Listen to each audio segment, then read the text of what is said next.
कोई सुबुई जी जवाब नहीं ऐसे लोगों से। ओके सुबुई जी। अनुराग जी और मैं प्लीज इस्लामी स्कॉलर नहीं हूं, उसको ठीक करवाइए। पहले तो मुझे बड़ा अफसोस होता है कि हमारे जो मुसलमान कौम के सो कॉल्ड रहनुमा हैं, उनकी मेमोरी इतना ज्यादा खराब हो चुकी है कि वो ये भूल गए हैं कि हमारे मुल्क में एजुकेशन मिनिस्टर हूं या प्रेसिडेंट हूं या मंत्री, सांसद, विधायक हूं, हमारी क्रिकेट के नेशनल कैप्टन हो, टीम के नेशनल कैप्टन हो, या फिर हमारा बॉलीवुड हो, या फिर हमारे समाज नीति के बड़े बड़े नेता हों, भारत ने मुस्लिम लीडर्स को सिर्फ अपनाया नहीं बल्कि सर आंखों पे बैठाया है, उत्सव की तरह मनाया है।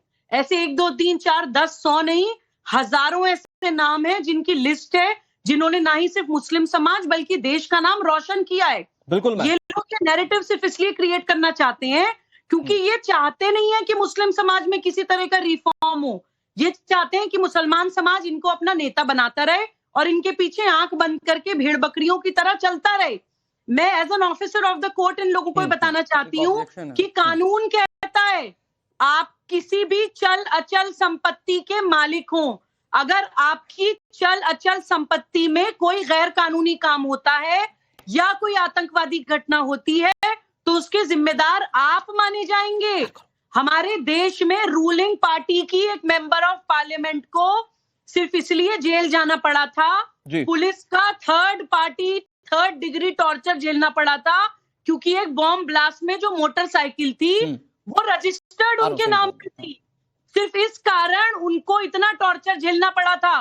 तो अगर एक हिंदू सांसद को, एक हिंदू पॉलिटिकल व्यक्ति को सजा मिल सकती है इस बात की, नहीं, लेकिन ये तो प्रोपेगेंडा, मैं आ रहा हूं, सही जवाब देंगे सुबुई खान जी, ये तो प्रोपेगेंडा एक्सपोज होने वाली बात है ना। जिस देश में 3 मुस्लिम राष्ट्रपति हों, सर्वोच्च पद पर रहे हों, उस देश का एक मुस्लिम व्यक्ति उठकर कह रहा है कि वाइस चांसलर नहीं बन सकता।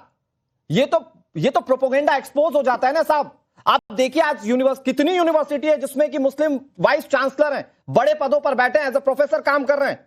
और आपने बिल्कुल ठीक कहा कि बॉलीवुड से लेकर क्रिकेट और हर फील्ड में doctors in fact they are the Muslims. किसको परेशानी है, किसको दिक्कत है? लेकिन ये प्रोपेगेंडा चलाने की कोशिश है और शायद आतंकियों को बचाने की कोशिश है। सुबुई खान, मुझे 5 सेकंड दे दीजिए बस अनुराग जी, प्लीज। एक यूनिवर्सिटी जिसके अंदर इतनी बड़ी जो है एक प्लानिंग हुई है, पूरी आतंक की, उस फिदाइन अटैक की प्लानिंग वहां के कमरे में एक बिल्डिंग में की गई है और 1 2 3 नहीं, दर्जनों डॉक्टर्स वहां के संलिप्त पाए गए हैं और इतिहास भी यूनिवर्सिटी का यहाँ के एल्यूमिनाई 2007 से आतंकी प्लानिंग कर रहे थे, पाया गया है, तो उसके खिलाफ कार्रवाई क्यों ना हो? ठीक है, वैलिड क्वेश्चन। सैयद जवाद जी कुछ पूछ रहे हैं आपसे, फिर उसके बाद में डॉक्टर साहब के पास जा रहा हूं। मैं कुछ लोगों के साथ डिबेट करना पसंद नहीं करता हूं और मुझे बताया भी नहीं गया, मैं सवालों के जवाब भी नहीं देना चाहता। दूसरी सबसे, मैं आपके सवालों के जवाब दूंगा, मैं आपके सवालों के जवाब दूंगा, दूसरों के नहीं। देखिए सबसे बड़ी बात यह है कि जिन यूनिवर्सिटीज की बात करी जा रही है और जिस जगह पर बात करी जा रही है उस बाजू का, इनको रोकिए प्लीज, मैं इनके साथ नहीं डिबेट करने में कंफर्टेबल हूं, मैं बता चुका था, उसके बावजूद क्यों करा मुझे नहीं पता। दूसरी चीज, मैं सिर्फ 2 बातें रखना चाह रहा हूं। नंबर 1 बात, क्या इस आधार पर कि यूनिवर्सिटीज के अंदर इन तरीके की चीजें हो रही हैं तो यूनिवर्सिटीज को बंद कर देना चाहिए? ये वर्सेस हटा दीजिए, मैं इनके साथ नहीं डिबेट कर, अपनी बात कह लीजिए। वैसे भी मैं दूसरी सबसे बड़ी बात कह रहा हूं कि इस देश के अंदर बहुत सी यूनिवर्सिटीज हैं जिनके अंदर बहुत अच्छी तालीम दी जाती है, क्या उनको निशाने पे नहीं दिया गया? तो सरकार से सवाल क्यों नहीं बन रहे हैं? सरकार से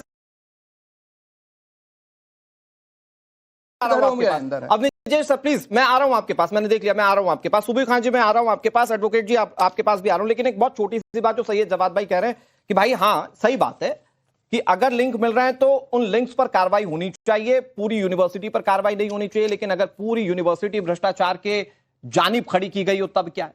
और वहां पर इस तरह की गतिविधियां बहुत सालों से चलती आ रही हैं तब क्या है? बुलडोजर एक्शन से दिक्कत क्या है? क्या आपको ऐसा लगता है कि ऐसी यूनिवर्सिटीज होनी चाहिए जो हमारे देश में आतंकियों को पाले? और एक चीज बहुत क्लियर होनी चाहिए सैयद जवाद भाई जी, कि आप या तो आतंक के खिलाफ हैं तो हर कार्रवाई का साथ दीजिए और नहीं तो फिर आतंकियों के समर्थन में तो खुलकर बोल दीजिए, देश की जनता देख ले। मैं एडवोकेट कामरान मलिक जी आपके पास आ रहा हूं, उसके बाद अपनी जेश सर, उसके बाद आ रहा हूं मैं। कामरान मलिक जी, अगर लिंक मिल रहे हैं जैसा सुबुई खान भी कह रही हैं, भाई लिंक मिल रहे हैं, आतंकी मिल रहे हैं, मनी ट्रेल की जांच की जा रही है, क्या दिक्कत है भाई? आप इसी यूनिवर्सिटी का नाम लेकर अब पूरे मुस्लिम समाज को डराइएगा। देखिए L18 A18 हुआ, उसमें कई मुजरिम जो है जामिया मिलिया इस्लामिया से जो है पास आउट थे और जामिया में पढ़ रहे थे। कुछ क्या कहते हैं एक्यूज जो है JNU से भी रहे हैं, जो कि आतंकवाद में मुलव्विस रहे हैं, कुछ दिल्ली यूनिवर्सिटी से भी रहे हैं। क्या हम जामिया, दिल्ली यूनिवर्सिटी और JNU पे बुलडोजर जो है चलाएंगे? मतलब किसी यूनिवर्सिटी को ध्वस्त कर देना ये जो कहते हैं कानून नहीं कहता। हाँ, आप जो कह रहे हो कि इन्वेस्टिगेशन होना चाहिए, आप तो आपने खुद मुंह से कह रहे हो कि जब्बार साहब जो हैं, जो अल-फलाह यूनिवर्सिटी के चेयरमैन हैं या व्हाटएवर जो है वाइस चांसलर हैं, वो जो है ईडी के केस में जो कहते हैं अंदर गए हैं। ईडी के केस में जो है कहते हैं आतंकवाद के केस में अंदर नहीं गए। तो अभी तो जांच चल रही है ना एडवोकेट साहब, दो चार अभी तो जांच चल रही है ना कामरान मलिक जी, जांच चल रही, हो सकता है वो लिंक भी एस्टैब्लिश हो, हम तो उस दिशा में भी कार्रवाई की मांग करेंगे। लेकिन कामरान सर, आप जो बात कह रहे हैं उसमें मेरा बहुत सीधा सा सवाल ये है कि आप जो ये बात कह रहे हैं कि भाई दूसरे भी यूनिवर्सिटीज में और अल-फलाह पर ही कार्रवाई क्यों? अल-फलाह में लॉट है सर पूरा, और आप ये समझिए जो JNU का है, जो इधर उधर का है, जब वो अल-फलाह आ रहा है तभी रेडिकुलाइज क्यों हो रहा है और आतंकी क्यों बन रहा है? आप असल वजह तक नहीं पहुंचना चाह रहे हैं सर शायद। अरे सर, इस देश का कानून जिंदा है, इस देश का बिल्कुल कानून जिंदा है, उसी कानून के मुताबिक कार्रवाई की जा रही है। कानून के हिसाब से आप इन्वेस्टिगेशन करेंगे। हाँ, तो ये अरशद मदनी कौन सी कानूनी बात कह रहे हैं जब ये कह रहे हैं कि आपको, कामरान मलिक को, सैयद जवाद को या मेरे साथ जितने भी मुस्लिम पैनलिस्ट बैठे हुए अपाहिज कर दिया? ये फिर ये कौन सी कानूनी बात कर रहे हैं? नहीं, 2014 से तो जो है अपाहिज हैं, 2014 से अपाहिज हैं। अदरवाइज उससे पहले हम बहुत तरक्की की है। हमने प्रेसिडेंट भी देखे हैं इस यूनिवर्सिटी, इस इंडिया के अंदर। हमने क्या कहते हैं लॉ मिनिस्टर भी देखे हैं, हमने क्या कहते हैं माइनॉरिटी मिनिस्टर भी देखे हैं।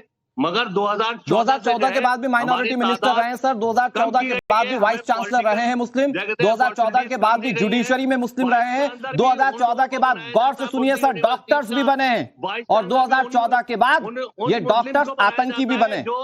पूरी बात कीजिए ना सर। भी बहुत अच्छा गया है, वाइस चांसलर भी उन लोगों को बनाया जाता है मुस्लिम यूनिवर्सिटीज का जो RSS से ताल्लुक रखते हैं। वही बात है ना, जो आपके खेमे का नहीं बन रहा है, सरकार उसके साथ भेदभाव नहीं कर रही है। जो आपके खेमे का बन जा रहा है, नहीं बन पा रहा है, उसके साथ भेदभाव हो रहा है। अब निजेश अवस्थी जी, अम्बेडकर का फोटो हटा देते हैं। अब निजेश अवस्थी जी, अब ये हम पूरी चर्चा में भी इस चीज को बहुत आसानी से समझ पा रहे हैं कि भाई हाँ, क्योंकि आतंक को तो देश में किसी भी तरीके से खुले शब्दों में डिफेंड नहीं किया जा सके, लेकिन फिर डिफेंड करना है तो कैसे करें? तो फिर भाई बुलडोजर कार्रवाई पर सवाल उठाएंगे, फिर कानून का सहारा लेंगे। भाई उसी कानूनी प्रक्रिया का हिस्सा है कि अल-फलाह के डायरेक्टर के खिलाफ, वाइस चांसलर के खिलाफ या जो भी संबंधित है उसके खिलाफ कानूनी कार्रवाई हो, चाहे वो मनी ट्रेल के मामले हो, चाहे वो आतंकी लिंक के मामले में हो। अब निजेश अवस्थी जी। अनुराग जी, पहले तो मैं जवाद साहब को जवाब दे दूं। ये जो जय संविधान की बात करते हैं, उससे कहते हैं जय संविधान जय संविधान, अपने साथ में बैठे हुए एक व्यक्ति से कहते हैं मुझे इनसे एलर्जी, में इनके साथ बात नहीं कर सकता। ये तो जय संविधान, लोकतंत्र और फ्रीडम ऑफ स्पीच की बात करने वाले हैं। 10 सेकंड में इनकी सच्चाई सामने आ गई। दूसरी बात, जावेद साहब का तो बलिहारी जा रहा हूं मैं, वो कह रहे हैं 3009 जब तक ये विस्फोटक इकट्ठा किया जा रहा था तब ये सरकार ने काम नहीं किया। अब कैसे कर सकती है? जब इकट्ठा कर लिया तब कैसे कर सकती है वो? अब क्यों कर रही है वो? अब नहीं कर सकती वो। जब इकट्ठा कर रही थी तब तो कर सकती थी सरकार, अब फेलियर होगी तो अब कैसे कर लेगी? अब पुलिस कैसे पकड़ लेगी? अब नहीं पकड़ सकती। जब इकट्ठा कर रही थी तब तो कर सकती थी। चोर चोरी कर रहा था उस समय पुलिस पहुंच जाए तो पकड़ सकती है, लेकिन चोरी होने के बाद नहीं पकड़ सकती है, तो गलत बात है। उस समय पकड़ना चाहिए था जब चोरी कर रहा था वो। ये है इनका तर्क, और अब ये इनकी कानून की समझ है कि ये कोई आतंकी थोड़ी आके बोल रहा है कि मैं ही आतंकी हूं, मुझे आके पकड़ लो। भाई जांच होगी तब ना पता चलेगा कि कौन आतंकी है। ये जांच होने देने में दिक्कत क्या है? और जांच को हिंदू मुस्लिम के चश्मे से क्यों देख रहे हैं? अनुराग जी, मुझे बात तो कर लेने दीजिए ना। बात, सबसे बड़ी बात यह है कि मैं जवाद साहब का पहले जवाब दे दूं, उसके बाद मैं बताऊंगा कि 2014 के बाद मुसलमान कहां पहुंचे। 2014 से पहले जो है ना, कुछ MP बन जाते थे, कुछ अफसरों सरकारी पदों पर पहुंच जाते थे। 2014 के पश्चात इस देश का आम मुसलमान UPSC की परीक्षा पास करके, UPSC की वो आम मुसलमान जो पंचर लगाने वाले का बेटा है वो UPSC का अफसर बन रहा है। ये इन तमाम लोगों को जो आपके टीवी चैनल पर बैठते हैं उनको बड़ी दिक्कत होती है। उनको दिक्कत होती है कि सिर्फ हम ही थे अब तक तो मुसलमानों के, हम मुट्ठी भर मुसलमान थे जो इस देश की सत्ता पर राज करते थे, मलाई खाते थे। अब देश का आम मुसलमान जो है, जो रिक्शा चलाता है, जो बढ़ईगिरी करता है, उसका बेटा UPSC का अफसर बनेगा। अरे कमाल कर दिया, ये तो 2014 के पश्चात ये कैसे हो सकता है? ये तो अरे हमारी पहले से मुसलमानों की बनना है सर, पहले से अपाहिज बनना हो है, गया, आप झूठ बोल क्योंकि रहे हैं। वो लोग 2014 जो से बनने लाखों झूठ करोड़ों नहीं की हुए। संपत्ति बना के बैठे हैं, IAS उनकी ऑफिसर, उनकी IPS उनकी उस ऑफिसर पर कमाई पर चोट पड़ रही 2014 से है, पहले से लात उन बनना पर है। पड़ी है, इसलिए इनको और दिक्कत है। जब जो है और बात बड़ी कांग्रेस साफ सी गवर्नमेंट है ने फंड कि दिया जो कहते हैं यूनिवर्सिटी कि को, पूरी जामिया यूनिवर्सिटी मिल्लिया पे को, कोई कामरान जी, एक मिनट बुलडोजर सुन नहीं लीजिए। चलने वाला, जो अगर अवैध निर्माण होगा तो बुलडोजर चलेगा, नक्शे होंगे, सब कुछ होगा तो कोई दिक्कत नहीं है। एक बात, दूसरी बात बड़ी साफ सी बात है, एक व्यक्ति की बात नहीं है यहाँ पर कि एक व्यक्ति पकड़ा गया हो। जिस यूनिवर्सिटी के अंदर अगर विस्फोटक पदार्थ और राइफलें मिलती हों, उस यूनिवर्सिटी के खिलाफ कार्रवाई होनी चाहिए कि नहीं चाहिए? नहीं, लेकिन यूनिवर्सिटी अब को विजय सर ये अधिशासन कह रहे होता हैं है कि जिसके नहीं? पास मिल रहा है नियम सिर्फ उसको पकड़िए, होता है कि नहीं बाकियों होता? को मत परेशान कीजिए। नहीं, सरकार का फेलियर बाकियों को कौन परेशान कर रहा है? का फेलियर क्यों इसके नहीं बाद मान पूछ रहा है? लीजिएगा। बाकियों को कौन परेशान कर रहा है? नहीं, देश वो के कह 22 रहे करोड़ हैं मुसलमान, आप पूरी 25 करोड़ यूनिवर्सिटी मुसलमान, थोड़ी ढा देश दीजिएगा। के 22 करोड़ मुसलमान बहुत आसानी से बैठे हैं, उनके घर कोई नहीं जा रहा। ठीक है, यही लोग दूसरी हैं, सबसे बड़ी यही बात। ठीक है, लोग हैं। सुबोई जी अनुराग कुछ कह रही हैं, मुझे सुबोई बोलने जी। दीजिए। अनुराग जी मुझे 10 सेकंड दीजिए। ठीक है, please sir, Anurag ji, please अभी पिछले- take 10 seconds, please sir. Anurag ji 10 second दीजिए। 10 सेकंड सर, मुझे आपके अभी इसी पैनल में बैठे हुए कुछ लोग दूसरे चैनलों पे कुछ दिन पहले हिंदुओं के नाम बता रहे थे, देखो जी ये हिंदू आतंकवादी पकड़ा गया, हिंदू गद्दार पकड़ा गया, हिंदू पकड़ा गया, पकड़ा गया ना, पकड़े, सरकार ने हिंदू पकड़ा गया ना, जिसने IAS गद्दारी की, चाहे ध्रुवसक सेना हो, चाहे ध्रुवसक सेना हो, चाहे कोई हो, इसलिए जो गद्दारी करेगा वो पकड़ा जाएगा, हिंदू मुसलमान नहीं पकड़ा जाता इसमें। नाम वैसे नहीं थे जैसे आप valid point sir, valid point.